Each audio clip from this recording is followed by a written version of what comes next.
How's it going, everybody? Welcome back to another Bodacious Rant. I know it's been a hot minute. We've been a little bit of a hiatus, but life gets in the way, and the actual world, we're going through a bunch of news, but we're not here to talk about the news. We're not Channel 5 or whatever Ron Burgundy was on. I don't know. Channel 4 News, that's what it was. But anyways, so we're doing a video game review, which we haven't done in a hot minute, but it's been a game we've been really looking forward to for a while. I want to say they announced it, was that last year or this year?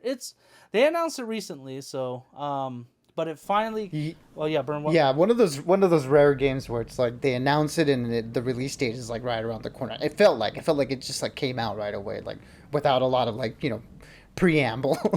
That a lot of games get where it's like they announce it and then it doesn't come out for like 4 or 5 years. It's like, okay, you could have waited a little bit. Well, that's just the biggest like negative trend in the industry. Like I think there was an actual couple articles about that where they're gonna start like studios are gonna start not releasing shit or like talking about it until it gets closer, until they know like, okay, yeah, we're good, we're almost done with it. So, which is smart. Anyways, we are talking about the latest game in one of the most popular, if not the most popular franchise in all video game history. You guessed it, Mortal Kombat 1. So this is now a reboot of the entire Mortal Kombat franchise. So this is definitely pretty safe for newcomers who want to try and give a fighting game a chance, or give the Mortal Kombat franchise a chance. It still relates a lot to the most recent games though, so keep that in mind. But again, it's pretty user friendly, and we are gonna be, since we are kind of doing like a little. We are going to be talking about some of the mechanics and some of our favorite stuff, so there may be some minor spoilers. Just beware before those who want to hop on the game and stuff like that. So, let's get to it. So this review is good for Xbox, PlayStation. I don't think it's on Switch yet, but I will say, yeah, it's pretty much available. At least the premium edition. The standard one for everybody will be coming out on Tuesday the 19th. And essentially, like we said, this is rebooting the entire franchise, almost like a hard reset, where there's some different characters in different positions. I don't know how to really explain it too much, but for those of you who played the last game, Mortal Kombat 11, which was 2019, holy crap, that's like, it's been a hot minute, because I mean, I feel like that game came out only like 2 years ago. You know what I mean? Yeah, I mean that game felt like it came out like last year, but then thinking about it, I was like, oh wait, it came out the same weekend. I remember this specifically for this reason, is that it came out the same weekend as Avengers Endgame. So I remember, going to the store, buying the game, going to the movie after the movie, and then going home and playing Mortal Kombat 11. So yeah, 4 years. It's crazy to think that it's been that long, but it hasn't. It seems that in between that time, NetherRealm Studios has been hard at work, at least to seeing what the end product of what this game turned out to be, at least. Exactly. And while I did really enjoy this game, I'm still disappointed we have not gotten an Injustice 3, because I loved Injustice 2 from 2017, and Mortal Kombat 11 was great too. So it's like I'm still happy, but I still want more. So I guess just being greedy as usual, but what can you do? So essentially the main character Liu Kang has now advanced himself to a demigod, where in the original games there was this character called Raiden. He was the god, like a thunder god, also a demigod who watched Earth, but Liu Kang has reset the entire world history of Mortal Kombat. So some of our favorite characters that were villains, they're now brothers, like Scorpion and Sub-Zero. Liu Kang is not really associated with Kung Lao like he was. Like, they were the Batman and Robin, essentially, besides Scorpion and Sub-Zero. And yeah, just a lot of different changes. I feel like some of the hardcore fans, I don't know how they'll feel about it, but someone who's only been in the franchise, like been involved with the franchise for pretty much since Mortal Kombat 11, because that was the first game I ever truly owned in the franchise. I never really played them growing up, because I was into like Tekken, Soul Calibur, games like that. I never really tried the Mortal Kombat stuff, because I thought that shit was way too hardcore. But after Mortal Kombat 11, I loved it. So, and essentially, this is one of those stories that no matter how much you try and change things for the better, time essentially is just gonna revert back. Like there's things that you just can't change. Things are gonna repeat itself whether you like it or not. So we're reconnected with similar with familiar and popular villains like Shang Tsung, Quan Chi, and General Shao. Like well, technically Shao Kahn, but now he's General Shao. So I thought that was kind of like a nice little twist. Um, Other than that, yeah, that's pretty much it. And they basically just have to fight to try and fix all the issues that are going on with this timeline. I mean, I don't know if there's a really Burn. Would you have a better way of putting it, or did I pretty much cover it?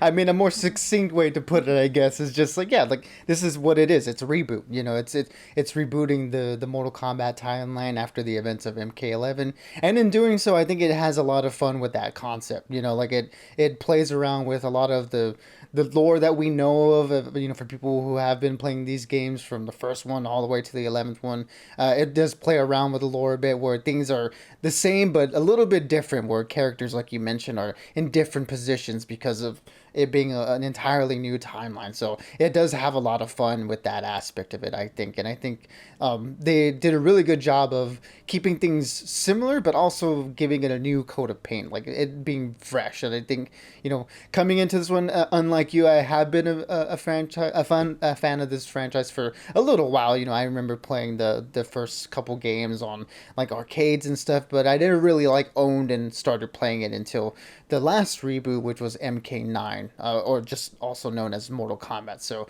you know, this last recent trilogy, I guess you could say, with MK9, MKX, and then MK11, like you mentioned. So, yeah, you know, I've been that like little run of games there is where I really became a huge fan of the Mortal Kombat games, and I've always sort of gravitated to Mortal Kombat when it came to the fighting games. I did play a little bit of Street Fighter as a kid, but that was like back in the Super Nintendo. Still haven't played the new Street Fighter 6, which I hear is also fantastic. You know, another fighting game that's come out this year and just done really well.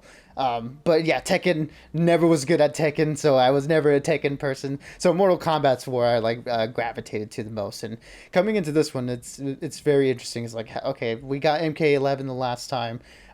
We were expecting an Injustice 3, like you mentioned, since it seemed like they were sort of like, you know, that was going back and forth between those two franchises. But, you know, in seeing interviews and stuff, the creative director mentioned, you know, moving to a new engine and working on, you know, games for these new consoles, they wanted to go back to something they were a little bit more familiar with. So that's why they decided to do the reboot of the Mortal Kombat universe. And like we mentioned, like it's basically what we've come to know and love with a little bit of a fresh coat of paint. And whether it comes to the storyline here, and all the characters are a little bit different but the same, and also some of the mechanics too, which are a lot of fun to play with. And you know, going in this early access period that you and I have jumped onto, it's been fun to sort of like relearn characters. Like I'm a Sub-Zero main, and it's fun to like get to learn that character again, if that makes sense.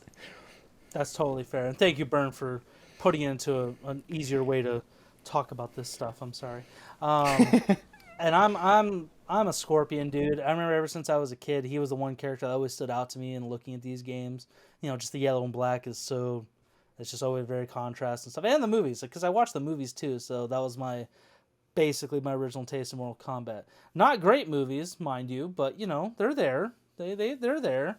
The new one from 2021, I tried rewatching it the other day, and it's still good, but definitely needs work on as well, looking back at it. But anyways, yeah, so I thought the campaign was really well done. That's what I really liked about Mortal Kombat 11 is how epic the story gets with these games. I remember when we were living together in college, when you were playing Mortal Kombat X and stuff, I kind of played with you a little bit on that game. But I remember seeing like some of the cutscenes and stuff. I was like, oh, like I didn't realize there was this much involved with Mortal Kombat. I thought it was just pretty much straightforward, you know, game. Because like again, like games like Tekken and Soul Calibur, they never really had epic stuff like that. It was just like fight, you know, some maybe brief story stuff, fight again, keep going. But Mortal Kombat actually has a lot going on. It's almost like it's a very cinematic fighting game, which is really cool. So I really like that aspect of it.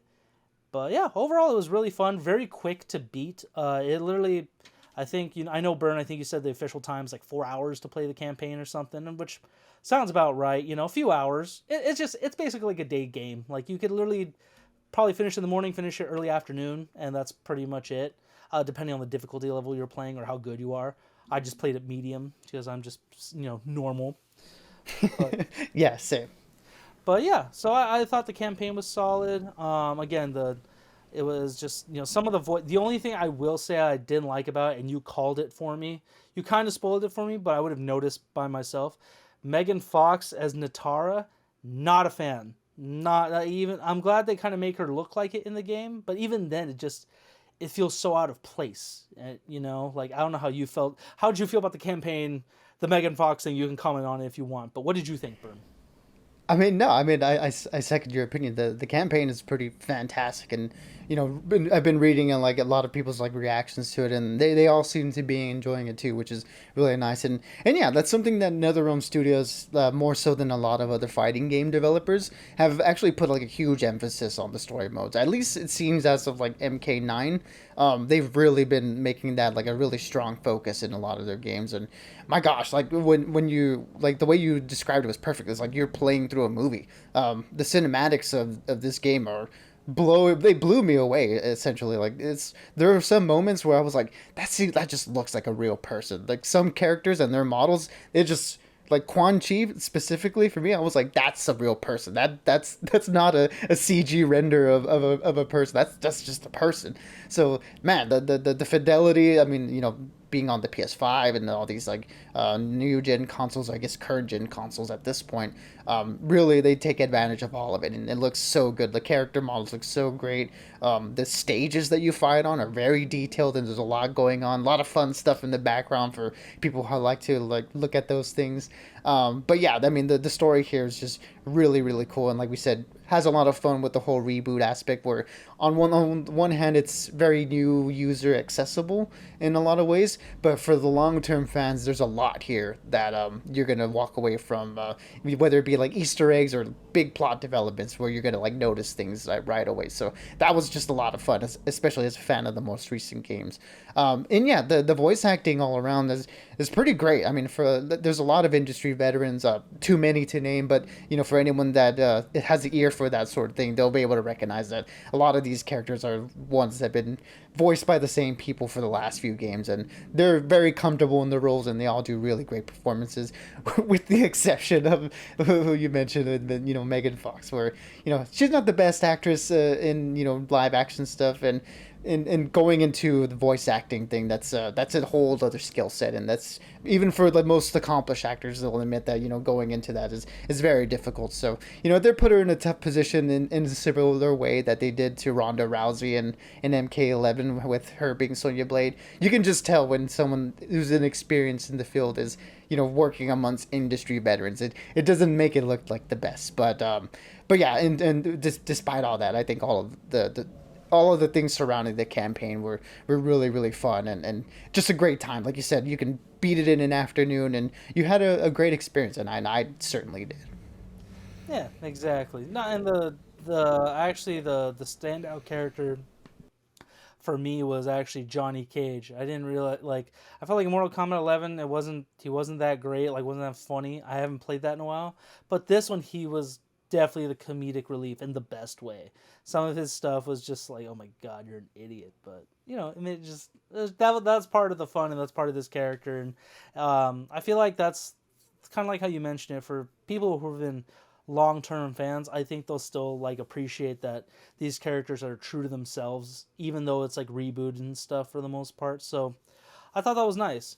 I feel like also compared to like the last couple games, there are definitely some characters that were missed in it, but I think the extra content, like either DLC or if you play like some of the other game modes and stuff, they will kind of fill in the holes of like why some characters are missing. Noticeably, one of them was Hanzo Hasashi, aka Scorpion, the leader of the Shirai Ryu, whereas Sub Zero was head of the Lin Kuei. So, but they kind of fill it in with a character like one of the combat towers or something. So if you play as a specific character, you find out you fill in the holes a little bit more. So I'll have to play those a little bit to figure that out. Um, Before we get into the mechanics of it, Burn, have you had a chance to play any other modes quite yet? Because me personally, I've just finished the campaign only, and that's pretty much it. Yeah, so I mean, I've done a few of the the practice modes, like trying to learn characters, and I think the practice mode here is pretty good, if not a little bit of a step back. I feel like from like MK11, where I think that one, if I remember correctly, had character specific practice modes where you can just go in and learn the certain characters and their specific attacks and combos and stuff. Here, it's a little bit more generalized, and I think it does a good job of giving you the general mechanics, but in terms of like just wanting to learn one character, I feel like it's a little bit lacking on that aspect. So I've done a little bit of that, and that's kind of like what I came away from thinking of the practice mode. And then I also tried their new single player mode, basically, where as before, you had the crypt and like you can unlock things through there, mainly from like coins and stuff that you got from doing the towers. And online towers, which have been in the last few games where they cycle through different challenges and stuff. But in this mode, in this game, they have they call invasions mode, where it's sort of like a board game s type of thing, where you're going through like a little bit of a map, and like each spot you stop in is different challenges, either a fight or like a test your might type thing. And I've only played through a little bit of it, maybe like 3 or 4 hours of it, and it's pretty fun so far, but it feels like it can get old really quick. I'll have to see how I feel about it, having spent a little bit more time on it. But as of right now, it is still fresh and it is still fun, and they do have a few different maps that you can go through, it looks like. So that seems cool, but like I said, it seems like maybe after a little while it might get a little bit old. Whereas the towers felt, pretty fresh because they would cycle through either every day or every week and offer different challenges, and they would, different unlocks and stuff. So it's to be determined on that aspect if the invasions is a good game mode to replace those towers of time. But it's hard to say as of now. Right now, I'm having fun with it, but we'll see. If the mileage will. I'm sure the mileage will vary for a lot of people and what they prefer, and it's a little bit too early to tell for me. But seems like a fun concept right now. Let's see how much longevity it does have in the long run. Totally fair. Yeah, I do want, like I said, after what you and I talked about, how you find out what happens with Scorpion and this stuff. I definitely want to play the towers because I kind of remember in Injustice 2, not only to win more stuff for characters, but to kind of play through their stories. Like if you played through certain characters in Injustice 2, you kind of find out what happens with them. Like, oh, if they won the story and stuff. So I definitely want to give that a try. Um, yeah, but the mechanics of it. How did you feel about the fighting mechanics? Like kind of good. Like how'd you feel about the button mashing, all that stuff? Like, well, what did you think overall of the gameplay, Burn? I mean, NetherRealm's got, they're just like in their bag, basically, when it comes to the fighting mechanics. All the characters are very fun, very varied. I've only played a few of them, but there's like a bunch of cool. That's the thing about this game, so it's like all the characters are so cool. Like, I want to try all of them, but there's no way I could try all of them and also get good at the same time. So, maining Sub-Zero has been a lot of fun. Like I mentioned, it's fun to relearn his mechanics because, and with each game, they're very similar, but they take away and they add certain moves here and there. So it's fun to like relearn what type of like play style they're with. So Sub Zero has been a lot of fun. I've been mating him and going through invasion modes with him and practice modes and stuff. But that's been a lot of fun. It feels like every character has their own distinct style, and it feels like everyone has their personal preference with what type of character they like to play. They'll definitely like. It's not like they all feel the same. Like they all feel very distinct and very different, and that's really good. You want variety in these sort of games where it's not just the same. It's not just the same move set, but just like the different character model. Like that's definitely not the case here.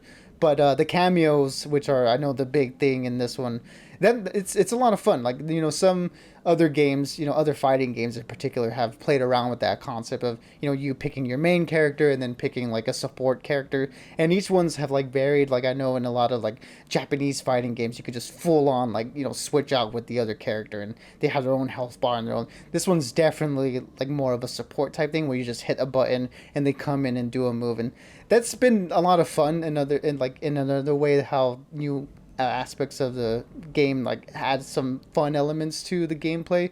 That's been a lot of fun to experiment with, in particular like seeing which different character matches well with the play style of the character you're playing as. So me as a Sub-Zero main, it's been fun. Like, okay, who's gonna work best with my playstyle. Is it gonna be Kano? Is it gonna be Jax? Like it just adds that other element that you not only have to think about, the character that you're fighting, but who they're bringing in as support, to help them out. So you have to watch out for their attacks and the attacks of the support. So it has like a fun like a wild card to matches. It feels like, and it definitely has in the CPU fights that I've been.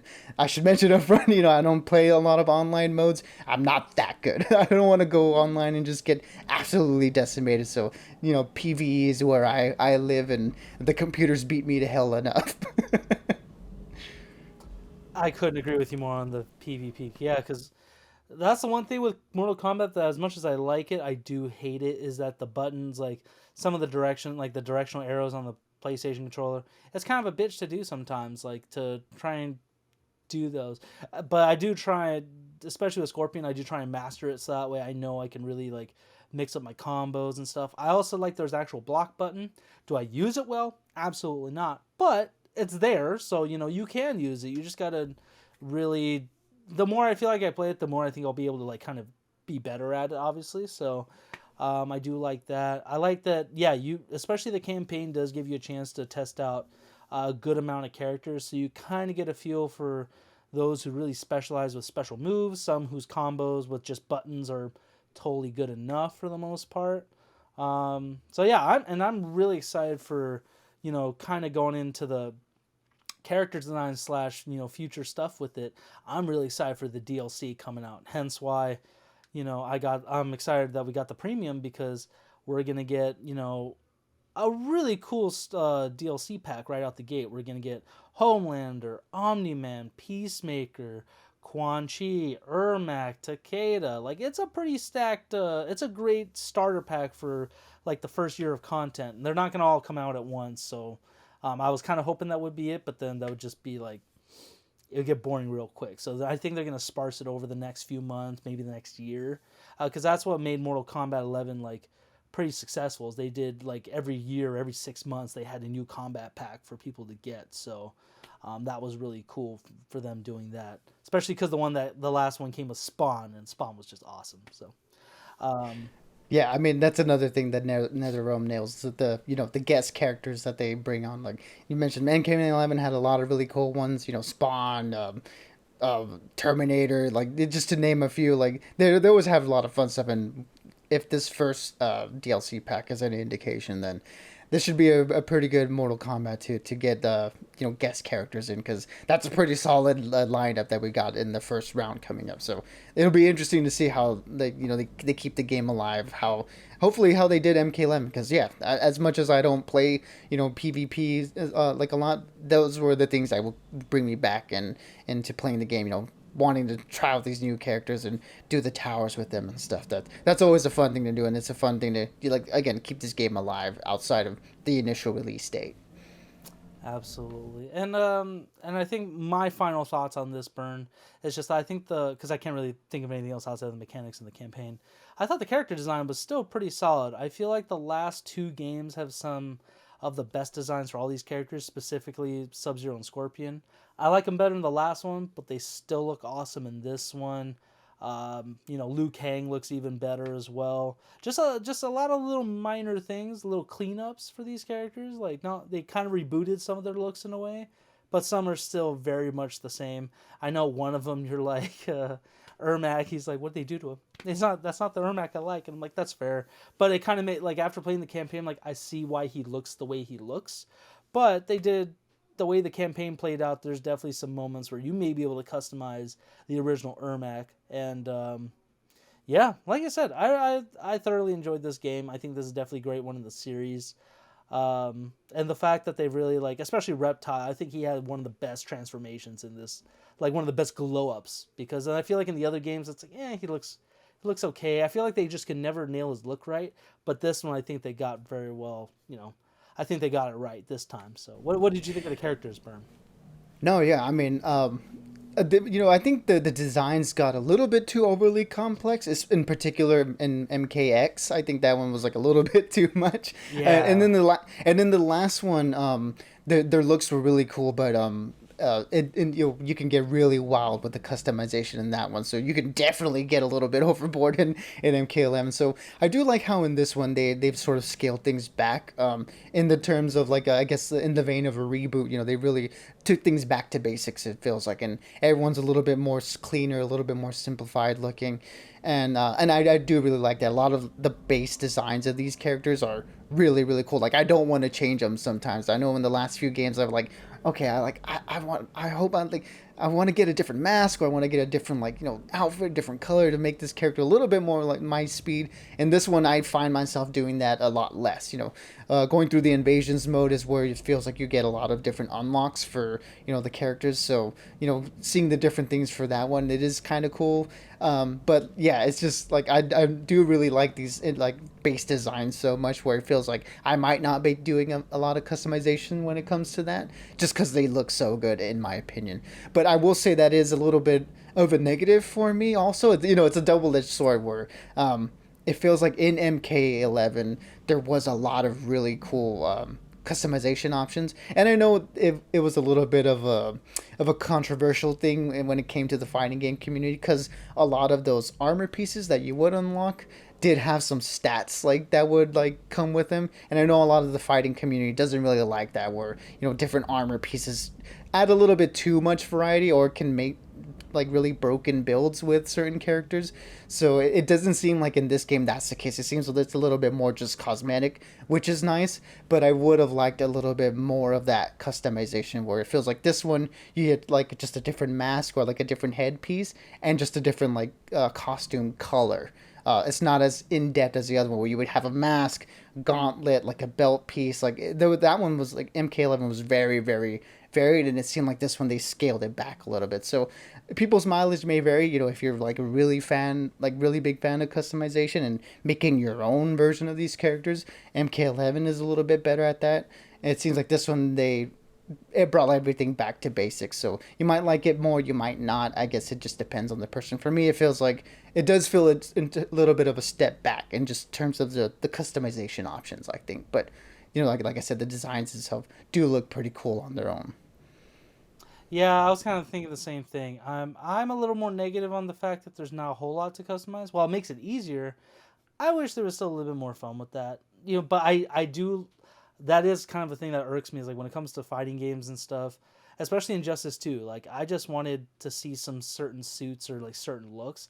It kind of sucks that it's almost like, oh, you have to get this to play better. And it's like, that shouldn't happen. It shouldn't be like that. Just have the characters at their set thing, and just allow the looks to just make it different. It's just more cosmetic than functional like that, or gameplay based. So Yeah, like it doesn't feel good when someone beats you and it's like, oh, it's because they had better armor. It's like, no, it's like they're better skilled. It's like, no, they just had this piece that did more damage because they had it and unlocked and we didn't. It's like, nah, yeah, it gets a little bit cheesy when it comes to that aspect. So I like that that's not present for sure. absolutely. But other than that, I also do agree with you that there were a couple looks, like as much as like Sub Zero and Scorpion look kind of weird, like plain to me. It's kind of hard to want to change them, because I'm like, no, it works. It just works. You don't have to do too much to them. So, like, it's almost a struggle to want to change these characters a little bit, or change some of their gear. So, I did with some of them. In Scorpion, I got a cool mask where it looks like a demon mask, or it has like the teeth and stuff. So, I just want to mix it up because I like the more samurai aspect of them. But given this is now, Kuai Lang went from being Sub Zero to now Scorpion, so that was a bit of a change. But like I said, I definitely am looking forward to future games with this reboot in mind. And I'm excited for the DLC. I hope they can, I'm sure NetherRealm's going to keep adding cooler stuff with this one, because it's pretty great. Did you have anything else you want to talk about, Burn, or comment on before we finish up? I mean, no, I think we basically pretty covered much it. Like everything that I essentially want to talk about. The campaign, fantastic, and it'll be interesting to see how the PvP modes get a little bit more love. I might dip my toe into them, going in, but probably not for long, considering everything goes. And the invasions mode is fun for now, but it definitely going to be like a wait and see if that stays fun for a while. It does have a little bit of those aspects of the little bit more annoying elements of the online towers where they have this what this called is like super armor or whatever, and it feels like every fight has the super armor, so your combos don't really do anything in that. So that's getting a little bit annoying as of right now. But yeah, we'll see how it goes on that one. But man, it's really cool for Mortal Kombat to be back with this, and I think NetherRealm Studios should pat themselves on the back. So I guess I'll just go ahead and give my rating, my final rating as we're like wrapping things up. So this one is definitely going to be, I'll say it's an 8 out of 10 for me. A lot of really good stuff. Again, the graphics, the combat itself, the story mode is really good. And those are definitely all positives. And on the negative sides, it's a little bit, the customization. We don't really know how good the invasion mode is going to be. I do miss the online towers. So that's a little bit of a negative on there too. But other than that, I mean, this is a really fantastic fighting game, and I think it's going to be a lot of fun again for returning players and for people who want to jump in and didn't play any of the other Mortal Kombats. It feels like this one is definitely a good one to jump in. You know what? I will second that. I'm also gonna give an 8 out of 10 because it's just a solid game overall. A welcome back to the franchise after a few years. Ed Boon. Now that we've said this, if you ever do watch this, where's Injustice 3? Fucking make it already. That's all I want. So, yeah. Anyone who got the premium edition or you plan on getting it, what are you looking forward to in this game? Are you looking forward to the DLC? Did you just want to play it? Or if you did get it already, what did you think of the game? We'd love to know what your thoughts are in the comments. And yeah, we're in the final, trimester of the year. So it's already crazy that we're already coming up on 2024, especially with everything going on, especially the writer's strike and actors' strike. So content's going to be interesting, to say the least, the next few months. So we'll have to see how that comes out. But until next time, everyone, stay bodacious and just keep on ranting for the both of us. Absolutely, buddy. I mean, be good, be safe, and as always, we'll catch y'all on the next one. And maybe the next game mode thing will be, I don't know. There's a spider thing, in about a month from now, and that might be a little thing we can talk about in terms of game stuff. But yeah, Oh, absolutely. we'll see. Lots of other things to come out, but yeah, been an incredible year for gaming. I'll just say that at the end of here. So this has been a lot of fun, guys. So yeah, thank you guys for watching. Again, be good, be safe, and we'll catch y'all on the next one.